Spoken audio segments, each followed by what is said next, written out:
আসসালামু আলাইকুম, স্বাগত জানাচ্ছি চ্যানেল আই সংবাদে। এখনকার সংবাদ আয়োজন নিয়ে সাথে আছি মেহরুন্নেসা তাহমিনা। বিস্তারিত সংবাদের শুরুতে জানিয়ে দিচ্ছি ফ্রেশ প্রিমিয়ামটি সংবাদ শিরোনামগুলো। এপ্রিল জুড়ে প্রায় সারা দেশেই থাকবে তীব্র ও অতি তীব্র তাপপ্রবাহ। মেহেরপুরের গাংনীতে হিট স্ট্রোকে গৃহবধূর মৃত্যু। মুক্তিযুদ্ধের প্রথম গোলন্দাজ বাহিনী মুজিব ব্যাটারি স্মরণে চট্টগ্রামে কমপ্লেক্স উদ্বোধন। যুগোপযোগী সামরিক বাহিনী গঠনে উদ্যোগ অব্যাহত রাখার ঘোষণা। 23 বাংলাদেশি নাবিক সহ মুক্ত জাহাজ আমিরাতের হামরাইয়া বন্দরে বহির্নোঙরে। বাংলাদেশ মিশন ও জাহাজ মালিক কর্তৃপক্ষের বৈঠক সোমবার। এবং চলতি মৌসুমে সরকারের ধান চাল সংগ্রহ শুরু 7 মে। 32 টাকা কেজি দরে ধান আর 45 টাকা দরে সেদ্ধ চাল কেনার সিদ্ধান্ত।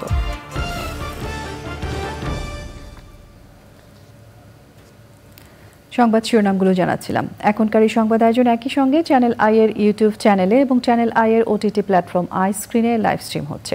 এবার যাচ্ছে বিস্তারিত প্রসঙ্গে। এপ্রিল মাস জুড়ে তীব্র ও অতি তীব্র তাপপ্রবাহ অব্যাহত থাকবে বলে সতর্ক করেছে আবহাওয়া অফিস।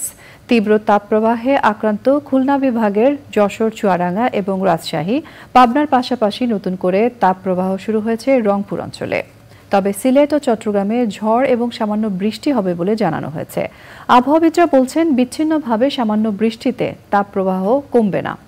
মেহেরপুরের গাংনীতে হিট স্ট্রোকে এক গৃহবধূর মৃত্যু হয়েছে। জান্নাতুল বাকিয়াকের রিপোর্ট। 10 বছরের মধ্যে চলতি এপ্রিল মাসে সবচেয়ে বেশি গরমে অস্থির প্রায় পুরো দেশবাসী।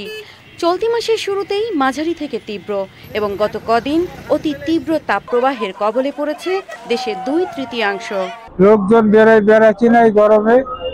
এখন কি করব, যাত্রী কম, ভাড়া কম। এত পরিমাণ তাপমাত্রা যে গা হাত পা পুরো জ্বালা পোড়া শুরু হয়ে গেছে। প্রচন্ড গরম যে গাড়ি চালাবো এক টিপেই শরীর যাচ্ছে এলে আর কোনো কিছু আরেকবার যাবো আর নিজের দেহের ভিতরে শান্তি পাচ্ছে নিতে, আর ভাড়া মারবো কিভাবে। চলতি মৌসুমে সর্বোচ্চ তাপমাত্রা গত 10 বছরের রেকর্ড অতিক্রম করেছে। দক্ষিণ পশ্চিমের খুলনা বিভাগের সবকটি জেলাসহ রাজশাহী ও পাবনা অতি তীব্র তাপপ্রবাহে দেশের সবচেয়ে উত্তপ্ত অঞ্চল হয়ে উঠেছে। গরমে আমরা যে কাজ করছি সহ্য করা যাচ্ছে না, আগুন পড়ছে, খুব কষ্ট হয়ে যাচ্ছে। কাজকর্ম ঠিক মতন করতে পারতেছি না। পানি নেই বললেই চলে। অনেকের বাড়ি সাবমার্শাল আছে, ওই জায়গা থেকে পানি সে মাপা পানির মতো আনতে হচ্ছে। অতি তীব্র তাপপ্রবাহের কারণে যশোরে 250 শয্যার হাসপাতালে বেড়েছে ডায়রিয়া রোগী। প্রখর রোদ ও গরম উপেক্ষা করে জীবিকার তাগিদে বের হয়ে বিপাকে পড়ছেন শ্রমজীবী ও খেটে খাওয়া দরিদ্র মানুষ। মেহেরপুরে হিট স্ট্রোকে একজনের মৃত্যু হয়েছে। বাংলাদেশের পশ্চিমাংশে যে রাজ্যগুলো আছে ভারতে, সেখানে একটা ভালো বৃষ্টির প্রভাব লাগবে, প্লাস লোকালি কিছু বৃষ্টির প্রভাব লাগবে। 2-4 হলে আমাদের তাপমাত্রাটা কমে আসবে কিছু, কিন্তু এরকম সম্ভাবনা আপাতত সামনের 10 দিন তেমন একটা দেখিনি আমরা। এই জন্য তাপপ্রবাহ যেটা বাংলাদেশের প্রতি বয়ে যাচ্ছে, সেটা অঞ্চল ভেদে প্লাস মাইনাস হতে পারে, কিন্তু তাপপ্রবাহ বন্ধ হওয়ার কোনো সুযোগ নেই। রবিবার নতুন করে তাপপ্রবাহ অঞ্চল হিসেবে রংপুরে তাপমাত্রা বেড়েছে। জান্নাতুল বাকিয়া, চ্যানেল আই, ঢাকা। জনগণের আস্থা বিশ্বাস অর্জন করে দেশের সশস্ত্র বাহিনী পুরো বিশ্বে মর্যাদা নিয়ে চলবে বলে আশা প্রকাশ করেছেন প্রধানমন্ত্রী শেখ হাসিনা। মুক্তিযুদ্ধের প্রথম গোলন্দাজ বাহিনী মুজিব ব্যাটারির স্মরণে চট্টগ্রামে নির্মিত বঙ্গবন্ধু শেখ মুজিব ব্যাটারি কমপ্লেক্স উদ্বোধন করে প্রধানমন্ত্রী বলেন, আধুনিক জ্ঞানসম্পন্ন উচ্চ প্রশিক্ষিত সশস্ত্র বাহিনী গড়ে তুলতে সরকার কাজ করে যাচ্ছে। যুদ্ধবিধ্বস্ত ফিলিস্তিনের জন্য বাংলাদেশের সহযোগিতা অব্যাহত থাকবে বলে উল্লেখ করেন প্রধানমন্ত্রী। চৌধুরী ফরিদের সহায়তায় মধু ত্রিপুরার ক্যামেরায় চট্টগ্রাম থেকে সাদি মাহমুদের রিপোর্ট। মুজিব ব্যাটারি বাংলাদেশের প্রথম আর্টিলারি বা ভারী অস্ত্র সংবলিত ইউনিট। মুক্তিযুদ্ধ চলাকালীন আগস্টের প্রথম সপ্তাহে পাকিস্তান থেকে পালিয়ে আসা গোলন্দাজ বাহিনীর 80 জন বাঙালি সদস্য নিয়ে এই বাহিনী গঠন করা হয়। প্রথম এই গোলন্দাজ বাহিনীর স্মরণে চট্টগ্রামে তৈরি করা হয়েছে কমপ্লেক্স। মুজিব ব্যাটারির স্মারক ও ঐতিহ্য আগামী প্রজন্মের সামনে তুলে ধরতে চট্টগ্রাম আর্টিলারি সেন্টার ও স্কুলে নির্মিত শেখ মুজিব ব্যাটারি কমপ্লেক্স উদ্বোধন করেন প্রধানমন্ত্রী শেখ হাসিনা। চিরস্মরণীয় হয়ে রবে রেজিমেন্ট এবং সমৃদ্ধি কামনা করে দুনিয়া হাসানাতা উম্মতি কবুল করুন। পরে নবনির্মিত বঙ্গবন্ধু শেখ মুজিব ব্যাটারি কমপ্লেক্সে স্থাপিত আর্টিলারি জাদুঘর পরিদর্শন করেন সরকার প্রধান। গোলন্দাজ বাহিনীর উল্লেখযোগ্য অপারেশনের গৌরবময় ইতিহাস সম্পর্কে অবগত হন। এরপর সকল পদবীর সেনা সদস্যদের উদ্দেশ্যে দরবার নেন প্রধানমন্ত্রী শেখ হাসিনা। অন্য দেশের সশস্ত্র বাহিনীর সঙ্গে তাল মিলিয়ে চলতে যুগোপযোগী প্রশিক্ষণের তাগিদ দেন প্রধানমন্ত্রী। আজকে আন্তর্জাতিক পর্যায়ে আমাদের প্রশিক্ষণ প্রতিষ্ঠানগুলি কিন্তু সকলের কাছে সুপরিচিত। এর মর্যাদা রক্ষা করে যুগোপযোগী ট্রেনিং এর ব্যবস্থা সবসময়ের জন্য আমরা করতে পারি। যে কোনো দেশের সশস্ত্র বাহিনী যুদ্ধে জয়ী হতে পারে তখন যখন জনগণের আস্থা বিশ্বাস তাদের উপর থাকে। জনগণের আস্থা বিশ্বাস এটাও কিন্তু একটা বিরাট বিষয় আমাদের জন্য। প্রধানমন্ত্রী বলেন, বাংলাদেশ যুদ্ধ চায় না, কিন্তু দেশের স্বাধীনতা ও সার্বভৌমত্ব রক্ষায় সবসময় সতর্ক থাকতে হবে। যুদ্ধবিধ্বস্ত ফিলিস্তিনের প্রতি বাংলাদেশের সহযোগিতা অব্যাহত থাকবে বলেও উল্লেখ করেন সরকার প্রধান। আমরা কারোর সঙ্গে যুদ্ধ করতে চাই না, আমরা সকলের সাথে বন্ধুত্ব চাই। আমাদের স্বাধীনতা সার্বভৌমত্ব কেউ ক্ষুণ্ণ করুক, আমরা তা চাই না। আমরা বন্ধুত্ব নিয়ে চলতে চাই, কিন্তু আমাদের দেশের স্বাধীনতা সার্বভৌমত্ব রক্ষায় যা যা করণীয় সেটা আমাদের জান কবুল, আমরা তা করব। প্যালেস্টাইনের উপর ইসরায়েলি হামলা, সেখানে তারা রীতিমতো গণহত্যা চালাচ্ছে, আমি সবসময় তা প্রতিবাদ করেছি। আমরা সবসময় প্যালেস্টাইনদের পক্ষে আছি। ফোর্সেস গোল 2030-এর আলোকে স্মার্ট সেনাবাহিনী গঠনে যাত্রা শুরু হলো বঙ্গবন্ধু শেখ মুজিব ব্যাটারি কমপ্লেক্সের।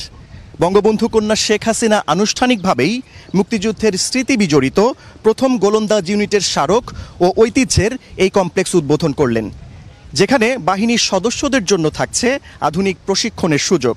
পাশাপাশি সবার জন্য উন্মুক্ত এই কমপ্লেক্স ঘুরে মুক্তিযুদ্ধের দুঃসাহসিক সব অভিযানের ইতিহাস জানতে পারবে তরুণ প্রজন্ম। সাদি মাহমুদ, চ্যানেল আই, চট্টগ্রাম। সোমালীয় জলদস্যুদের কবল থেকে মুক্তি পেয়ে বাংলাদেশি জাহাজ এমভি আবদুল্লাহ সংযুক্ত আরব আমিরাতের আজমানের হামরাইয়া বন্দরের বহির্নোঙরে রয়েছে। জাহাজটি মূল জেটিতে যাওয়ার জন্য বন্দর কর্তৃপক্ষের পরবর্তী নির্দেশনার অপেক্ষায় রয়েছে। এমভি আবদুল্লাহ 23 নাবিক সহ 12 মার্চ সোমালীয় জলদস্যুদের কবলে পড়ার 31 দিন পর মুক্তি পায়। দুবাই থেকে মেহেদি হাসানের তথ্য ভিডিও চিত্রের সহায়তায় তাফহিমুল ইসলাম সুজনের রিপোর্ট। ভারত মহাসাগর থেকে কয়লা বোঝাই বাংলাদেশি জাহাজ এমভি আবদুল্লাহর চলতি বছরের 12 মার্চ দখল করে নেয় সোমালিয়ান জলদস্যুরা। জাহাজটিতে থাকা 23 বাংলাদেশি নাবিককেও জিম্মি করে তারা। জাহাজ ও নাবিকদের উদ্ধারে নানা চেষ্টা চালায় সরকার, চলে কূটনৈতিক তৎপরতাও। জাহাজ ও নাবিকদের মুক্তির ব্যাপারে চলমান সমঝোতা সফলভাবে শেষ হওয়ার পর দস্যুরা জাহাজ ও নাবিকদের মুক্তি দেয় 14 এপ্রিল। জলদস্যুদের কবল থেকে মুক্তি পেয়ে সংযুক্ত আরব আমিরাতের আজমানের হামরাইয়া বন্দরে পৌঁছায় এমভি আবদুল্লাহ। বন্দর কর্তৃপক্ষের পরবর্তী নির্দেশনার জন্য অপেক্ষা করছে জাহাজটি। অনুমতি পেলে বন্দর জেটিতে ভিড়বে। জাহাজ মালিক ও বাংলাদেশ মিশনের মধ্যে সোমবার সকালে বৈঠক হওয়ার কথা রয়েছে। এরপর জানা যাবে এমভি আবদুল্লাহ 23 নাবিক ও জাহাজটির কি অবস্থা। এমভি আবদুল্লাহকে বরণ করে নিতে সব ধরনের প্রস্তুতি নিয়েছে সংযুক্ত আরব আমিরাতের বাংলাদেশ মিশন। জাহাজটির কর্তৃপক্ষ সঙ্গে থাকছে। সংযুক্ত আরব আমিরাতে অবস্থান করার পর সেখান থেকে 2 জন নাবিক উড়োজাহাজে করে দেশে ফিরবেন। বাকিরা ওই জাহাজে করেই কার্গো নিয়ে ফিরবেন চট্টগ্রাম বন্দরে। তাফহিমুল ইসলাম সুজন, চ্যানেল আই। সৌদি আরবের পর এবার কাতার থেকেও বাকিতে জ্বালানি কিনতে চায় বাংলাদেশ। কাতারের আমিরের ঢাকা সফরে এ নিয়ে আলোচনা হবে বলে জানালেন পররাষ্ট্রমন্ত্রী হাসান মাহমুদ। সংবাদ সম্মেলনে পররাষ্ট্রমন্ত্রী জানান, কাতারের আমিরের 2 দিনের সফরে বন্দি বিনিময় সহ 6টি চুক্তি এবং 5টি সমঝোতা সই হওয়ার কথা রয়েছে। পান্থর রহমান জানাচ্ছেন বিস্তারিত। শ্রমশক্তির বিষয়ে সমঝোতা স্মারক। 2 দিনের রাষ্ট্রীয় সফরে সোমবার ঢাকা আসছেন কাতারের আমির Tamim bin Hamad Al Thani.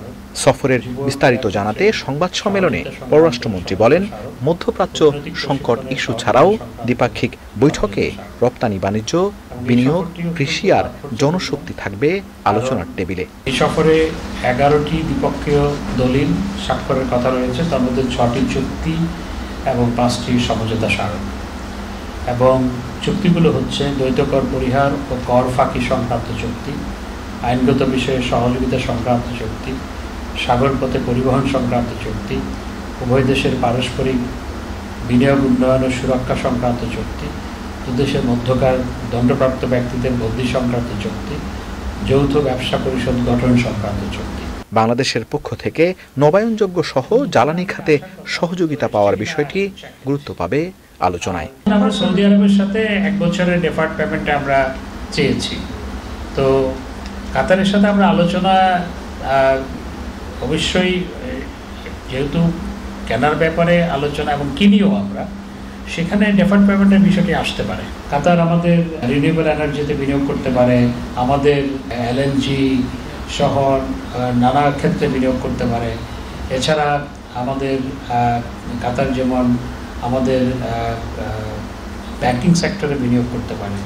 মন্ত্রী জানান, বন্ধুত্বের নিদর্শন হিসেবে ঢাকার মিরপুরে একটি সড়কের নামকরণ হবে কাতারের আমিরের নামে। সংবাদ সম্মেলনের আগে পররাষ্ট্রমন্ত্রীর সঙ্গে সৌজন্য সাক্ষাৎ করেন পাকিস্তানের হাই কমিশনার। সেখানে ৭১-এর গণহত্যা নিয়ে কথা হলেও পাকিস্তানের ক্ষমা চাওয়া কিংবা প্রাপ্য অর্থ ফেরত পাওয়া নিয়ে কোনো কথা হয়নি বলে জানান মন্ত্রী। পান্থুর রহমান, চ্যানেল আই, ঢাকা। বাংলাদেশ কারিগরি শিক্ষা বোর্ডের সার্টিফিকেট ও মার্কশিট বিক্রয়ের সাথে জড়িত অভিযোগে কারিগরি শিক্ষা বোর্ডের চেয়ারম্যানের স্ত্রী সেহেলা পারভিন সহ ৩ জনকে গ্রেফতার করেছে ঢাকা মহানগর গোয়েন্দা পুলিশ। গোয়েন্দা প্রধান হারুনুর রশিদ জানান, কারিগরি শিক্ষা বোর্ডের দুর্নীতির সাথে জড়িত আরও অন্তত ৩৫ জনকে শনাক্ত করা হয়েছে। স্ত্রী দুর্নীতিতে জড়িত থাকায় বোর্ড চেয়ারম্যান স্বামীকেও জিজ্ঞাসাবাদের জন্য ডাকা হবে বলে জানান ডিবি প্রধান। দাম বাড়িয়ে আগামী 6 মাসের জন্য 17.5 লাখ মেট্রিক টন ধান, চাল, গম সংগ্রহের সিদ্ধান্ত হয়েছে। সচিবালয়ে খাদ্য পরিকল্পনা ও পরিধারণ কমিটির বৈঠকে এই সিদ্ধান্ত নেওয়া হয়। দাম বাড়ানোর ফলে কৃষক লাভবান হবে, তবে বাজারে খুব বেশি বিরূপ প্রভাব পড়বে না বলে মনে করছেন খাদ্যমন্ত্রী।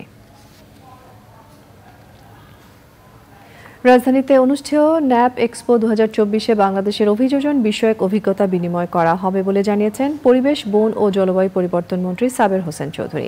জাতিসংঘ জলবায়ু সম্মেলন ন্যাশনাল অ্যাডাপ্টেশন প্ল্যান ন্যাপ উপলক্ষে আয়োজিত সংবাদ সম্মেলনে এই কথা বলেন মন্ত্রী। বলেন, চলমান তাপমাত্রা বৃদ্ধি ও জলবায়ু অভিঘাত মোকাবেলায় বৃক্ষরোপণের বিকল্প নেই। সংবাদ সম্মেলনে অংশ নিয়ে বক্তারা বলেন, এই সম্মেলনে 104 দেশের প্রতিনিধিদের অভিজ্ঞতা বিনিময় ও পারস্পরিক সহযোগিতায় দেশগুলোর অভিযোজন লক্ষ্যমাত্রা অর্জন কার্যকর গতি পাবে।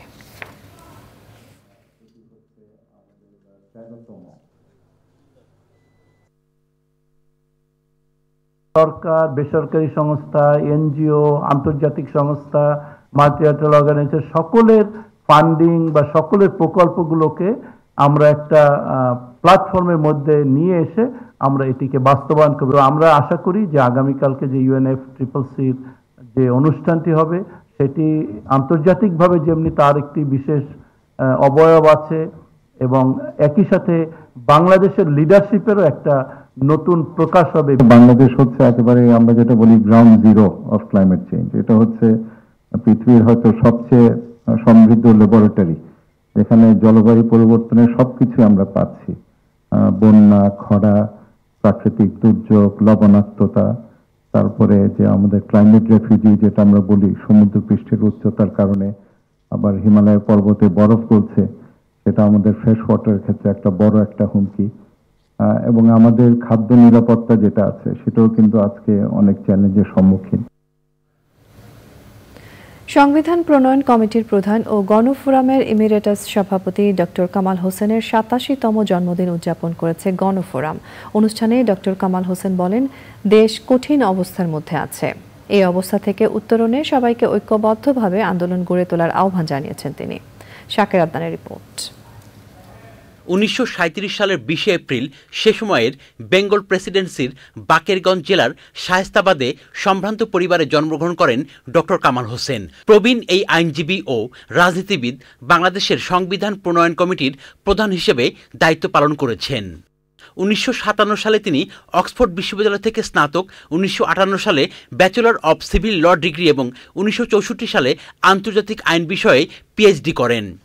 সুদীর্ঘ রাজনৈতিক জীবনে আওয়ামী লীগে গুরুত্বপূর্ণ দায়িত্ব পালন করেন তিনি। ছিলেন জাতির পিতা বঙ্গবন্ধু শেখ মুজিবুর রহমানের ঘনিষ্ঠ সহচর। 1993 সালে তিনি গণফোরাম গড়ে তোলেন। গুণী এই মানুষটির 87তম জন্মদিন উদযাপন করেছে গণফোরাম। যে কঠিন অবস্থার মধ্যে দেশ এবং জাতি পড়ে গেছে, সেখান থেকে মুক্ত হওয়ার একমাত্র পথ হলো ঐক্যবদ্ধ আন্দোলন। আমাদের সবাইকে ঐক্যবদ্ধ হয়ে সেই আন্দোলন করতে হবে এবং যারা সেই আন্দোলনে নেতৃত্ব দিতে পারছেন প্রায় সকলকে আমরা আজকে এখানে পাচ্ছি। তা আমার আন্তরিক আবেদন যে আসেন, আজকে আমরা সিদ্ধান্ত নিই যে আমরা ঐক্যবদ্ধ হয়ে দেশকে এই কঠিন অবস্থা থেকে মুক্ত করার জন্য জনগণকে ঐক্যবদ্ধ করে আমরা ঐক্যবদ্ধ আন্দোলন চালিয়ে যাব। এবং আমার বিশ্বাস যে আমাদের ইতিহাস থেকে যে শিক্ষা আমরা পাচ্ছি যে যখনই আমরা ঐক্যবদ্ধ আন্দোলন করতে পেরেছি, আমরা যতই কঠিন চ্যালেঞ্জ সামনে থাকে সেখানে অতিক্রম করতে পেরেছি। দেশে গণতন্ত্র প্রতিষ্ঠা এবং মানুষের কল্যাণ ও মঙ্গলের জন্য আজীবন কাজ করে যেতে চান বলে জানালেন ডক্টর কামাল হোসেন। শাকের আদ্দান, চ্যানেল আই, ঢাকা। প্রিয় দর্শক, সংবাদে এরই সঙ্গে আমরা নিয়ে নিচ্ছি একটা বিরতি এবং বিরতির পর আরো যা থাকছে।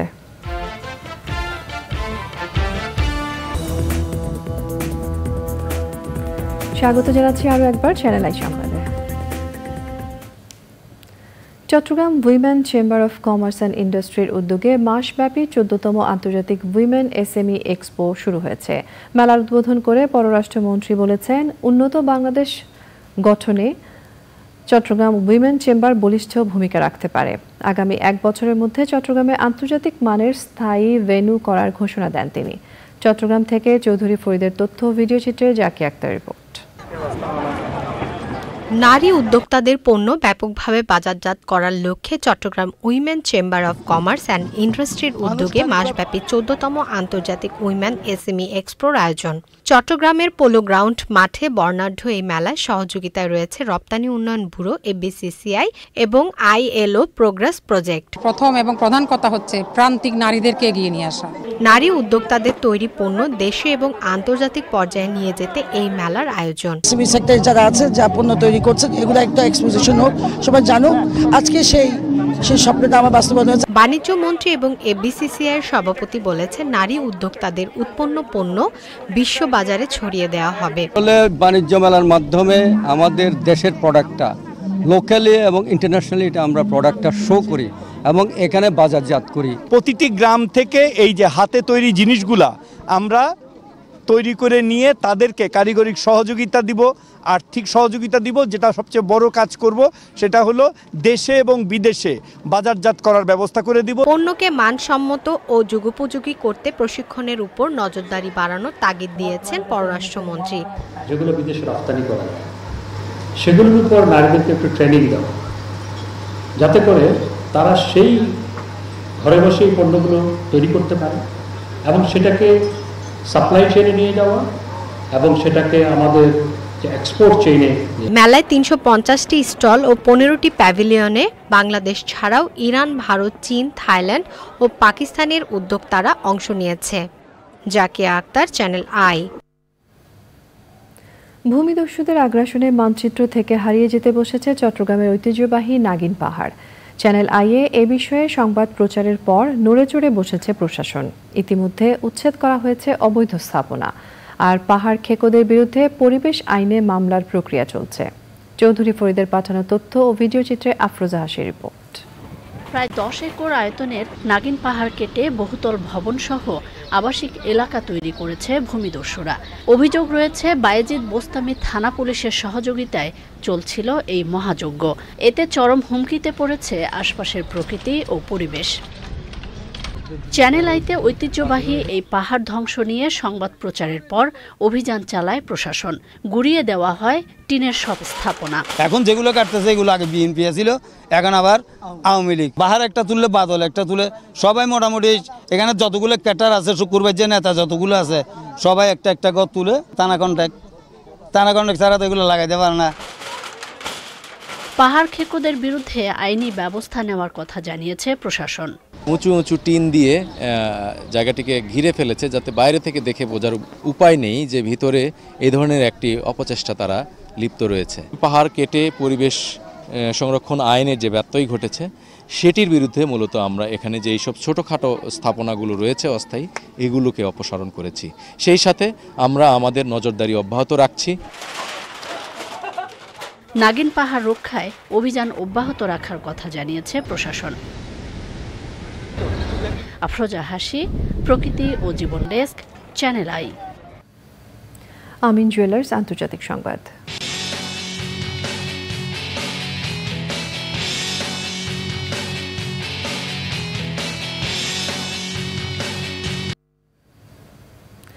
ইসরায়েলে নজিরবিহীন হামলা চালানোর জন্য ইরানের সশস্ত্র বাহিনীকে ধন্যবাদ জানিয়েছেন দেশটির সর্বোচ্চ ধর্মীয় নেতা আয়াতুল্লাহ আলী খামেনি।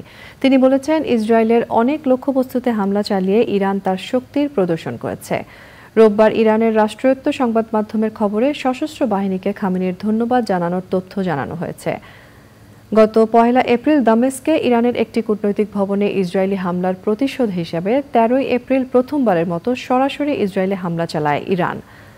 ওই দিন ইসরায়েলের সামরিক বাহিনীর বিভিন্ন স্থাপনা ও ঘাঁটি লক্ষ্য করে 3 শতাধিক ড্রোন ও ক্ষেপণাস্ত্র ছোড়ে ইরানের সামরিক বাহিনী। কৃষি সংবাদ।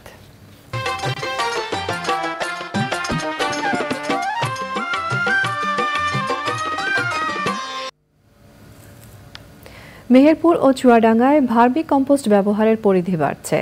বাণিজ্যিকভাবে এই সার উৎপাদন ও বিক্রি করে ভাগ্য বদলেছেন কৃষক। ভার্মি কম্পোস্ট বা জৈব সার ব্যবহারে মাটির উর্বরা শক্তি বাড়ার সাথে সাথে রাসায়নিক সার ব্যবহারের মাত্রাও কমে গেছে। প্রকৃতি সংবাদ।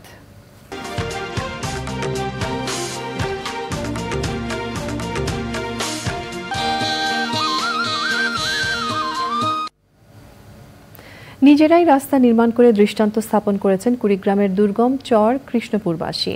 নদীপথ পরিবর্তনের ফলে হারিয়ে যাওয়া সড়কটি নির্মাণের আর্থিক সহযোগিতার পাশাপাশি স্বেচ্ছাশ্রমেও এগিয়ে এসেছেন তারা। এদিকে দেরিতে হলেও রাস্তা নির্মাণে সব ধরনের সহায়তার আশ্বাস দিয়েছে প্রশাসন।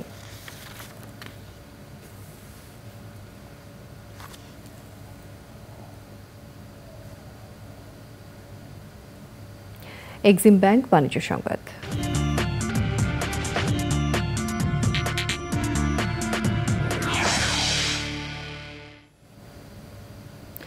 যুক্তরাষ্ট্রের বাজারে শুল্কমুক্ত পণ্য রপ্তানির সুবিধা চেয়েছে বাংলাদেশ। বাংলাদেশের শ্রমিকের অধিকার প্রতিষ্ঠায় শ্রম আইনে 11 দফা সংশোধনের সুপারিশ করেছে যুক্তরাষ্ট্র। বাণিজ্য মন্ত্রণালয়ের সিনিয়র সচিব তপনকান্তি ঘোষের সাথে যুক্তরাষ্ট্রের বাণিজ্য প্রতিনিধি দল বৈঠক করেন। সে সময় দুপক্ষ তাদের নিজ নিজ অবস্থান তুলে ধরেন। পোশাক শিল্পের বাইরে যুক্তরাষ্ট্রে অন্য পণ্য রপ্তানি করতে চায় বাংলাদেশ। এ বিষয়ে তাদের দেশের সরকারের সিদ্ধান্ত প্রয়োজন বলে জানিয়েছেন যুক্তরাষ্ট্রীয় প্রতিনিধি।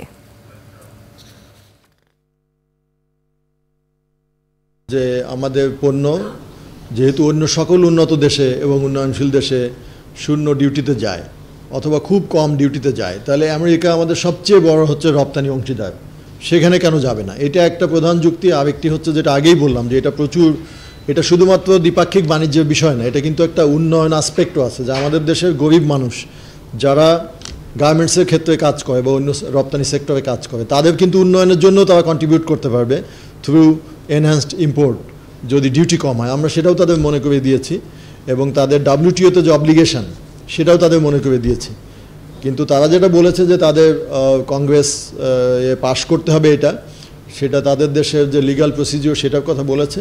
বাট আমরা বলেছি যে তোমরা USTR থেকে বা গভর্নমেন্ট থেকে এটা প্রস্তাব কংগ্রেসে পাঠাতে পারো। সংবাদে এরই সঙ্গে নিয়ে নিচ্ছে আরও একটা বিরতি। স্বাগত জানাচ্ছি আরও একবার চ্যানেল আই সংবাদে।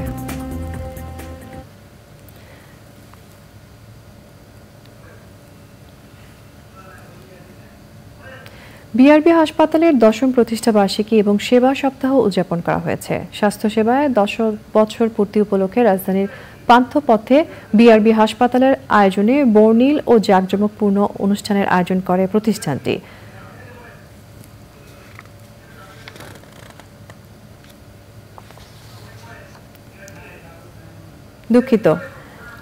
ঈদ যাত্রার 17 দিনের সড়ক দুর্ঘটনায় 320 জন নিহত হয়েছেন, আহত হয়েছেন 462 জন। এর মধ্যে মোটরসাইকেল দুর্ঘটনায় সবচেয়ে বেশি 115 জন নিহত হয়েছেন। বাংলাদেশ সড়ক পরিবহন কর্তৃপক্ষ বিআরটিএ চেয়ারম্যান নূর মোহাম্মদ মজুমদার এক সংবাদ সম্মেলনে এসব তথ্য জানান। তিনি বলেন, বিআরটিএর বিভিন্ন কার্যক্রমে এবার যানজট মুক্ত ঈদ যাত্রা উপহার দেওয়া সম্ভব হলেও দুটি বড় সড়ক দুর্ঘটনা এই সফলতাকে ম্লান করেছে। এই দুটি দুর্ঘটনার ক্ষেত্রে মোটরযানগুলোর কাগজপত্র মেয়াদ উত্তীর্ণ ছিল। আইন না মানলে সড়কে মৃত্যু ঠেকানো যাবে না বলেও উল্লেখ করেন তিনি। এবারে রয়েছে খেলার খবর।